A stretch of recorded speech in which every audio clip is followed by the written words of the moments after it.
संविधान पर संसद में चल रही बहस के दौरान मंगलवार को गृह मंत्री अमित शाह की टिप्पणियों पर कांग्रेस ने सख्त ऐतराज जताया है।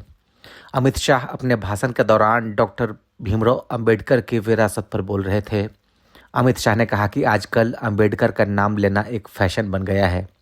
उन्होंने कहा, अब ये एक फैशन हो गया, अंबेडकर अंबेडकर अंबेडकर अंबेडकर। इतना नाम अगर भगवान का लेते तो 7 जन्मों तक स्वर्ग मिल जाता। अमित शाह के पूरे भाषण के एक अंश को लेकर काफी विवाद हो रहा है। हम मांग करते हैं कि अमित शाह जी के खिलाफ सख्त से सख्त कार्रवाई की जाए, ताकि जितने लोगों में रोष है वो रोष खत्म तो नहीं हो सकता, लेकिन वो गुस्सा कम हो सकता है अगर उनके खिलाफ सख्त कार्रवाई की जाएगी। तो हम देश के कोने कोने में इस संदेश को लेके जाएंगे, इस बात को लेके जाएंगे कि किस तरह से भारतीय जनता पार्टी और किस तरह से उनका शीर्ष नेतृत्व बाबा साहब का अपमान कर रहा है। जब वो डॉक्टर बाबा साहब अम्बेडकर के बारे में बोल रहे थे, उन्होंने ये कहा था कि आप लोग अम्बेडकर अम्बेडकर 100 बार पुकारते हो, उतना ही अगर आप 100 बार भगवान का नाम अगर लेते तो आप 7 बार स्वर्ग में जाते थे। यानी बाबा साहब अम्बेडकर का नाम लेना ये गुनाह है और उनकी बनाई हुई संविधान को विरोध करना उनकी मंशा थी। यानी वो क्या बहुत बड़े आदमी थे? आप भगवान का नाम लेने का काम नहीं कर रहे, अम्बेडकर अम्बेडकर बोल रहे, ये ऐसा उन्होंने बात किया। तब मैंने हाथ उठाया, तब उनको ईल्ड होने के लिए कहा, लेकिन मुझे वो मौका नहीं मिला। अमित शाह के इस बयान पर कांग्रेस पार्टी और लोकसभा में नेता प्रतिपक्ष राहुल गांधी ने आपत्ति जताई। सोशल मीडिया प्लेटफॉर्म एक्स पर राहुल गांधी ने लिखा, मनु स्मृति मानने वालों को अंबेडकर जी से काफी तकलीफ बेशक होगी ही। बुधवार दोपहर प्रधानमंत्री मोदी ने भी अमित शाह के भाषण के बारे में लंबा पोस्ट किया। उन्होंने कहा कि अमित शाह ने संसद में अंबेडकर को अपमानित करने के काले अध्याय को एक्सपोज किया है। पीएम मोदी ने कहा कि कांग्रेस के अंबेडकर के प्रति पापों की लंबी फहरिस्त है, जिसमें उन्हें 2 बार चुनावों में हराना भी शामिल है। अपने भाषण में अमित शाह देश के पहले प्रधानमंत्री जवाहरलाल नेहरू की पहली कैबिनेट से अंबेडकर के इस्तीफे का जिक्र कर रहे थे। कांग्रेस को इशारा करते हुए अमित शाह ने कहा कि अब चाहे अंबेडकर का नाम 100 बार से ज्यादा लो, लेकिन साथ में अंबेडकर जी के प्रति आपका भाव क्या है, ये वह बताएंगे। अमित शाह ने कहा कि अंबेडकर ने देश की पहली कैबिनेट से इस्तीफा क्यों दिया। उन्होंने कई बार कहा कि वह अनुसूचित जातियों और जनजातियों के साथ होने वाले व्यवहार से असंतुष्ट हैं। उन्होंने सरकार की विदेश नीति से असहमति जताई थी। अनुच्छेद 370 से भी सहमत नहीं थे।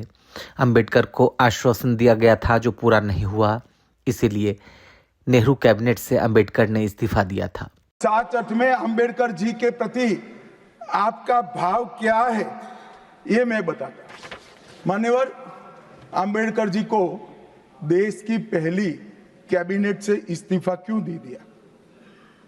अंबेडकर जी ने कई बार कहा कि अनुसूचित जातियों और जनजातियों से हुए व्यवहार से मैं असंतुष्ट हूं, सरकार की विदेश नीति से मैं असहमत हूं और आर्टिकल 370 से मैं असहमत हूं। इसलिए वो छोड़ना चाहते थे। उनको आश्वासन दिया गया, आश्वासन पूरा नहीं हुआ।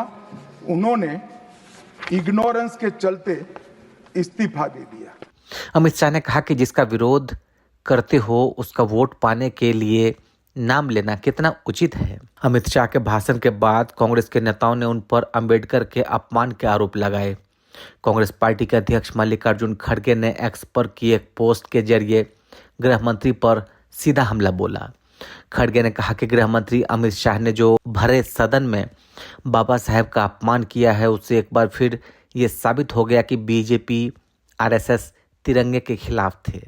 उनके पुरखों ने अशोक चक्र का विरोध किया। संघ परिवार के लोग पहले दिन से भारत के संविधान के बजाय मनुस्मृति को लागू करना चाहते थे।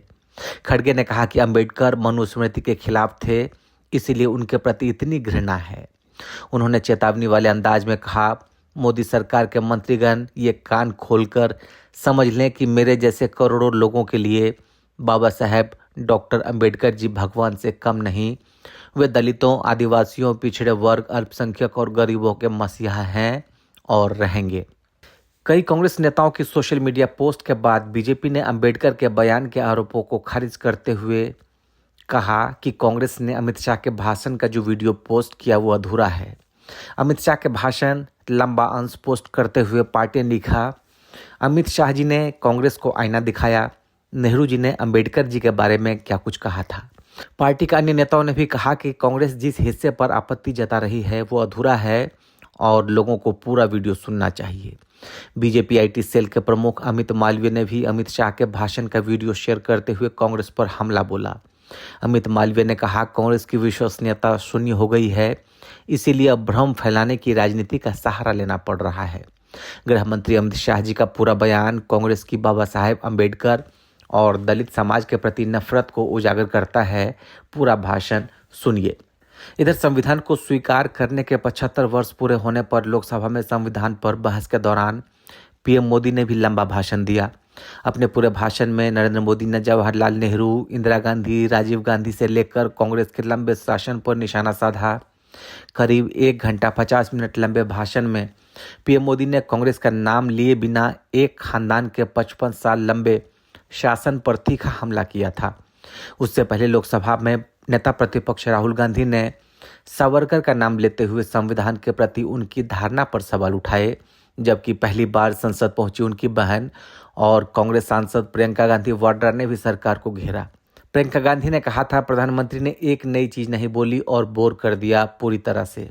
मुझे दशकों बाद एहसास हुआ कि जो स्कूल में मैथ का डबल पीरियड होता है उसमें बैठी हूँ। मैंने सोचा था कि पीएम कुछ नया बोलेंगे, अच्छा बोलेंगे, लेकिन उनके खोखले 11 संकल्प बताए। भ्रष्टाचार पर जीरो टॉलरेंस की बात की तो फिर अदानी पर चर्चा करिए। समाजवादी पार्टी के अध्यक्ष अखिलेश यादव ने कहा, बहुत लंबा भाषण था, पत्रकारों से बेहतर कौन जानता होगा कि जुमले से किसको जाना जाता है। इधर उत्तर प्रदेश के नगीना से सांसद चंद्रशेखर ने भी अमित शाह के बयान को अंबेडकर के संघर्ष का अपमान बताया। चंद्रशेखर ने कहा कि यह न केवल असंवेदनशीलता बल्कि सामाजिक एकता और लोकतांत्रिक मूल्यों के प्रति जोरदार अनादर का परिचायक है। अमित शाह के बयान को अक्षय में बताते हुए चंद्रशेखर ने कहा कि अंबेडकर को मानने वाले इस अपमान का वे बदला जरूर लेंगे। ब्यूरो रिपोर्ट, लाइव तक।